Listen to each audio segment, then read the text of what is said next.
family. Parkinson's disease is obviously, as I said, it profoundly affects all aspects of our lives. But it's also a disease that affects the family. This is really a disease that is not just our own. It affects our whole family unit.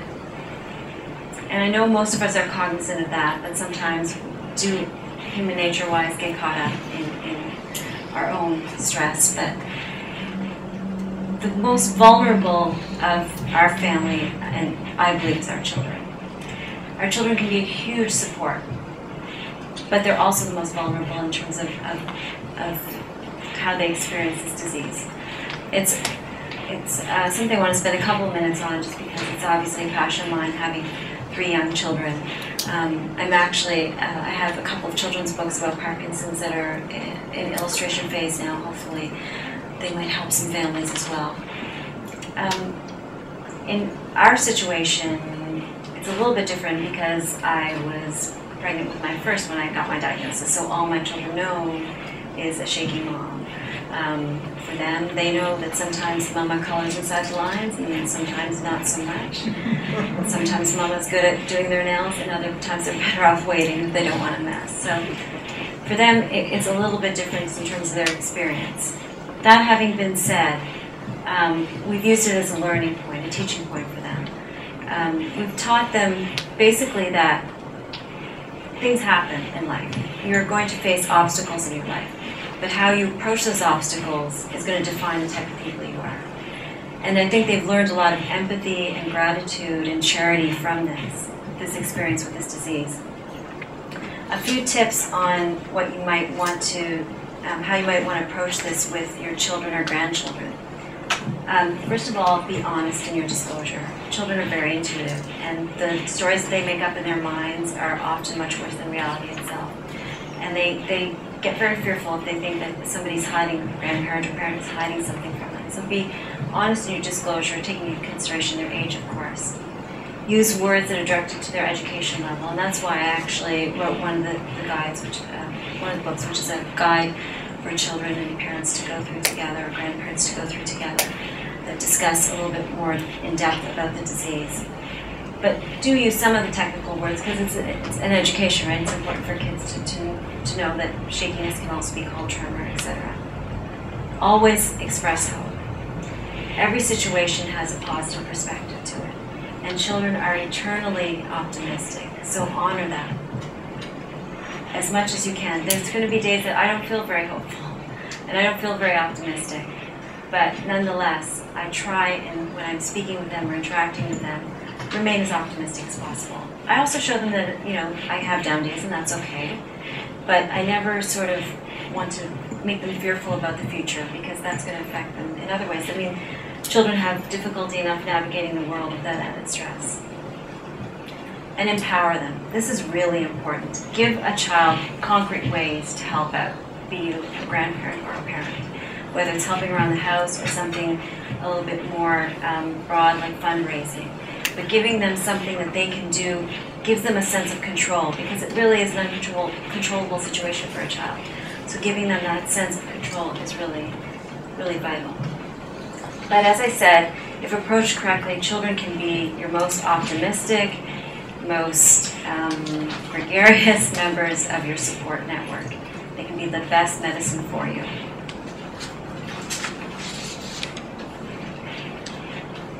Oh, sorry, these are my girls. That's Sarah, Neha, and Mariah. My eldest just turned 13, my middle's 10, and my little one's 6. Marriage. Right now.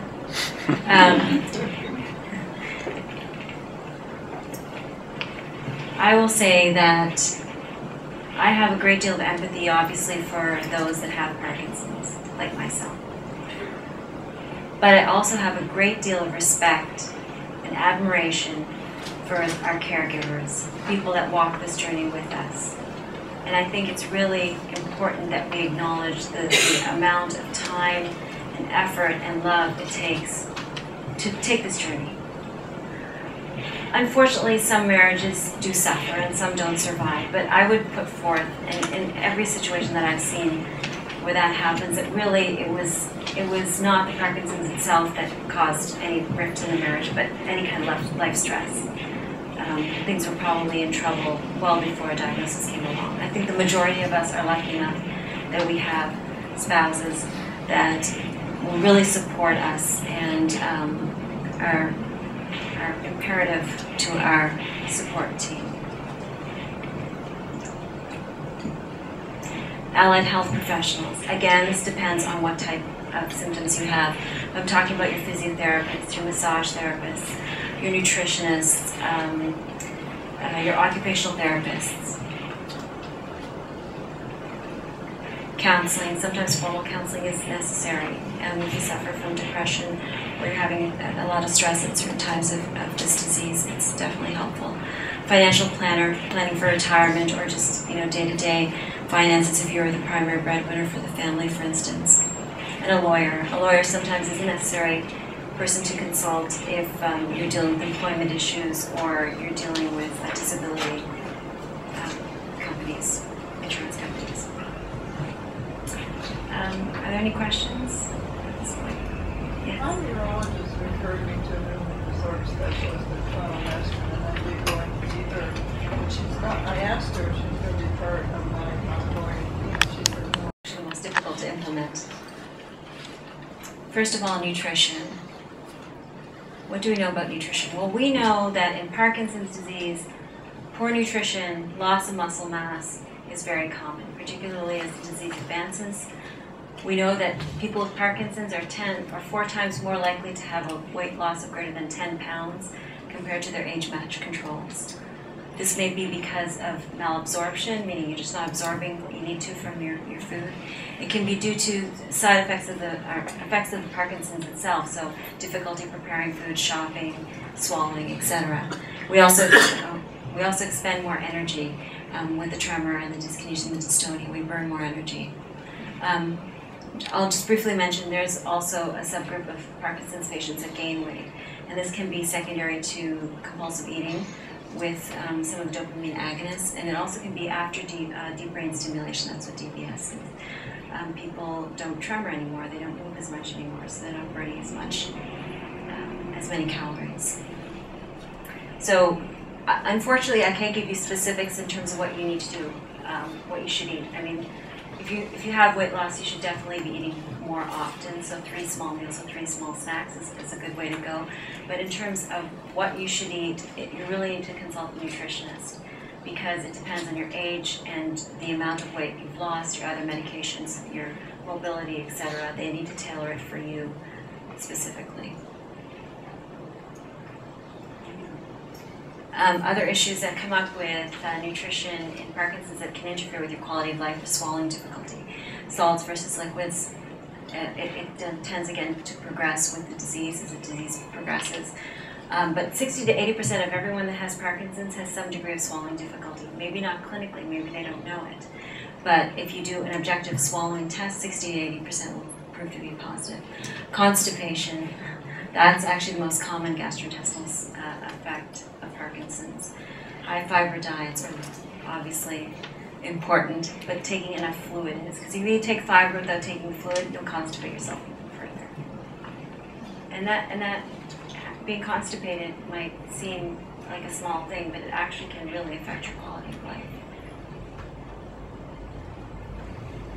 Can't talk about nutrition without talking about protein intake, because proteins can compete with your dopamine in your medication for absorption in the gut as well as the brain. At one time we used to restrict people's protein. We used to say, okay, it's interfering with your medication, stop it. Well, what happened? People lost weight even more. So we know that low protein diets are not necessarily the best thing. So now we talk about redistribution of protein. So basically, bottom line is, in the early parts of the disease where people really don't have, off situations where the medication isn't working, a Mediterranean type of diet, which is high in protein and fruits and vegetables, is often what's recommended.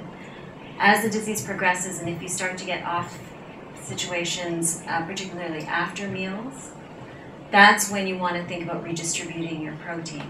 And what I mean by that is having very little protein at breakfast and lunch, and having most of it at your evening meal. Micronutrients, we talked a little bit about that briefly, about the iron, but because of malabsorption, people with Parkinson's often have low levels of iron, zinc, vitamins A and E. We also think that some part of the pathophysiology behind Parkinson's is oxidative damage, which is a technical term meaning, actually the technical term is hard to define without being technical.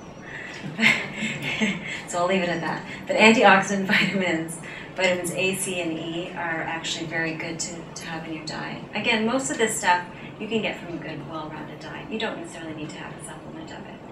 But then again, is your diet that good? Obviously, it's consulting a nutritionist to go over what you do have is not a bad idea either. Bone health. People with Parkinson's are more prone to osteoporosis and thinning of the bones, so optimizing your calcium and vitamin D, and they're more prone to falling, which is worse if you have osteoporosis and thinning bones. So optimizing your calcium and vitamin D is also something to think about from a nutritional standpoint. Exercise. Everyone has their excuse when it comes to exercise, whether you have Parkinson's or not. We want to avoid it at all costs, usually. I know that's certainly my case. But exercise is a hot topic, not only in the field of Parkinson's, but in all chronic diseases and health in general. We know it's good for us. We know that we weren't meant to hop in our SUVs and drive through McDonald's. We were meant to, forage far and wide for our food, to look for our water sources, to outrun our predators. That's what our bodies were made for. Nonetheless, we don't tend to do a lot of that these days. Exercise in general is great for everybody's health. It helps your heart, it helps your lungs, it helps your bones, it helps your cognition or your mind, it can help your gut, your bowels. It's good for everybody. We also know that specifically in Parkinson's it is exceptionally good and imperative. Now, that having been said, are we talking about just improving symptoms or are we talking about improving Parkinson's? Because that sometimes is a motivating factor for